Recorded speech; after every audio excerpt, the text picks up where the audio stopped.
Hey, what is up, everybody? This is Steve Breach coming to you here today with a little used Amazon DVD unboxing. This one here is a special one. I actually bought two used Amazon DVDs the other day. One of them was like one of the histories of the DX era. Honestly, not the greatest DVD in the world, but keeping the collection alive. I needed a box for the set because the box that I bought years back, I didn't know to save on shipping, didn't come with the box. So I figured I would upgrade that.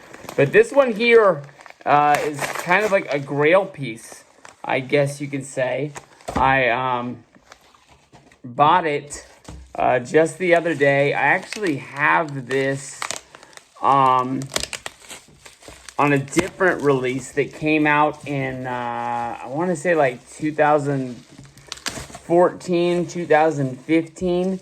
And I also have it inside of the Wrestlemania box set, the gold one that kind of like lifts up and out. I don't even remember how many is in that set, but this one here is, I believe, this is, if it's not the first, it's one of the first WWE DVDs. Now, if you go back, you get this bad boy right here. It's going to be just the way that it aired, almost exactly on the pay-per-view. Might be a few cuts here and there to make it fit onto the disc, but no blurs like you're going to find inside. I believe the blurs are going to be on the WrestleMania disc, the WrestleMania box set that I talked about, that probably came out sometime around like 2004, 2005. And I believe there's still blurs on that re-release that I believe came out like around 2013, 2014. Those ones, really rare releases. I actually made a video back in the day telling people not to buy those because basically all you were buying if you already had the WrestleMania set was the cases. Most of those all sell for over $100 a piece now. So what could have been a $10 sale, I believe at the time, to now over $100 on most of those sets. Oops. But like I said, all you're buying are the cases. The discs and the release is basically the same thing that's on that WrestleMania box set. But this here is the original bad boy. WrestleMania 15, honestly, they taped the disc down so that way it wouldn't move around in shipping. That's honestly pretty cool.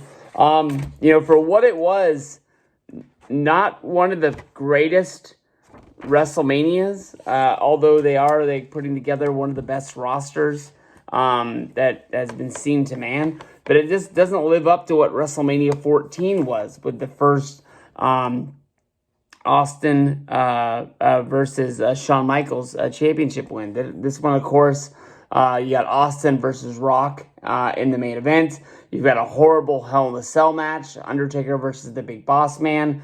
Mick Foley wrestles against the Big Show, Paul White, to be the special guest referee for the main event. And at least if I'm remembering it right, I think Paul White wins the match, but Mick Foley still comes out as the special guest referee for the championship match. X-Pac versus Shane McMahon, European Championship match. That one, honestly, pretty damn good. You got Sable versus Tori in a forgettable women's championship match. Four Corners elimination Intercontinental title. Road Dogg versus Val Venus. Ken Shamrock and Goldust are in there as well. We got a Brawl for All. Bart Gun versus Butterbean. I think everybody remembers the Dark Side of the Ring. A lot of people say that was basically a punishment for Bart Gun to go out there and get his ass kicked on the big stage of WrestleMania because of the fact they messed up the Dr. Death Steve Williams push. Of course, that lost Jax a lot of money because they pumped out a ton of Steve Williams figures because Dr. Death was supposed to win the Brawl for All and then go on to have a huge push against Stone Cold Steve Austin.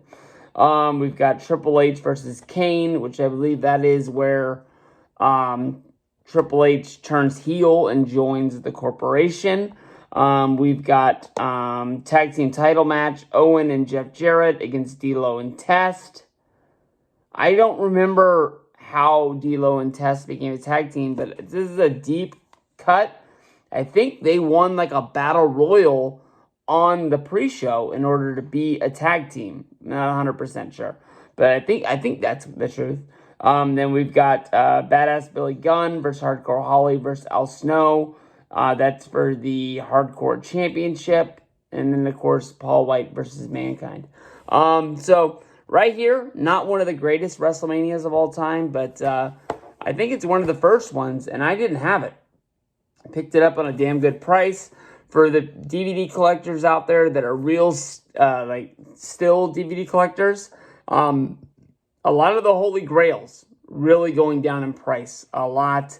I think, Peacock is definitely taking that hit, that people are losing hope. So if it's people out there that, are still looking for the Holy Grails, I have the last piece of the Attitude Collection DVD set coming soon, which is honestly, if you heard me talking at the beginning of the video, that's what I thought this was going to be. But this right here, WrestleMania 15, even though I had a placeholder, I'm really glad to have this one in the collection, even though I think everybody makes collections, everybody makes their own rules.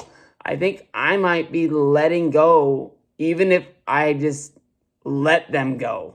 I'm not talking about throwing them in a dumpster, Badass Billy Gunn and Road Dogg, the New Age Outlaws at WrestleMania. But I definitely think it's time to save it. I think I can save the WrestleManias, save maybe some special ones, definitely the ones that I've got signed over the years, and then keep all the superstar releases, the greatest hits, and the weird best of the steel cage match, just because you never know, there might have something on there that you're not able to get anywhere else. So peace out, everybody. I'll see you guys down the road.